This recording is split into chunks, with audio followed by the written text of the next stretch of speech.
Vert ou rouge, messieurs, une équipe Europe ferait mieux que la Finlande dans un tournoi international. Évidemment, on prend le concept de la Coupe du Monde de 2016, donc l'équipe Europe comprenait les plus petits pays, en fait, qui n'avaient pas un alignement complet. On vous montre une idée de la formation qu'on pourrait avoir, donc avec Fiala, Draisaitl et Peterka sur la première ligne, Ehlers, Stützle et Meier sur le deuxième, Rossi, Ischier et Niederreiter, Slavkovski, Kopitar et Bjorkstrand.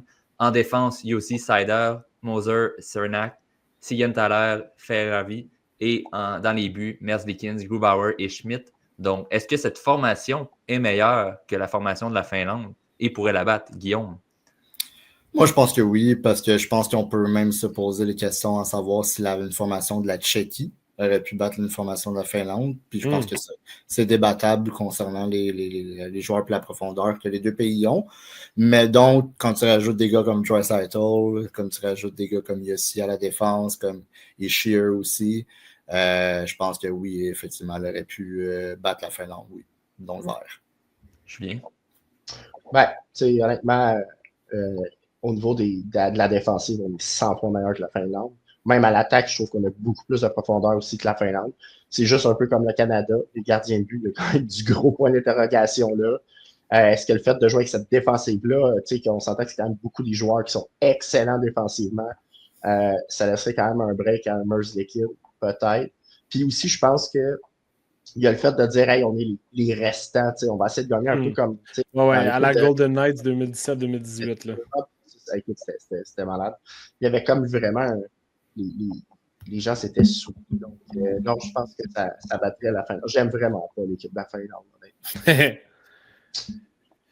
Moi, je dirais rouge. Je pense que l'équipe de la Finlande est vraiment sous-estimée. Je pense qu'on a quand même une attaque qui est excellente. Puis au niveau des gardiens de but, écoute, c'est même pas comparable pour moi. Là. Je veux dire, Kevin Lankinen a une excellente saison. Jussi Saros aussi.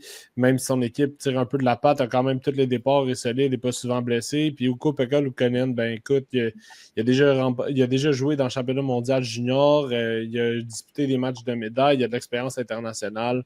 Moi, je pense que la Finlande aurait quand même le dessus, mais au niveau défensif, je préfère la simulation de l'équipe Europe. Moi, j'y vais avec l'équipe Europe, en fait, qui ferait mieux que la Finlande, selon moi, un peu pour les mêmes raisons que je viens de mentionner à la toute fin, de vraiment le sentiment de vouloir prouver qu'on n'est pas juste des petits pays, qu'on peut bien faire. Et effectivement, à la Coupe du Monde de 2016, l'équipe Europe avait atteint la finale et était passée très près de battre le Canada. Donc, ça montre à quel point il y a une fierté chez ces joueurs-là. Et je pense qu'avec le talent qu'il y a dans la formation, on a plus de joueurs élites même, je pense, dans cette formation-là qu'on l'a dans l'équipe de la Finlande. Donc, je crois qu'on pourrait faire mieux. On vous demande également, à vous à la maison, croyez-vous en fait que l'équipe Europe ferait mieux que la Finlande dans un tournoi international, vert ou rouge? Vous pouvez également vous abonner à nos différents réseaux, que ce soit TikTok, YouTube, Facebook ou Instagram.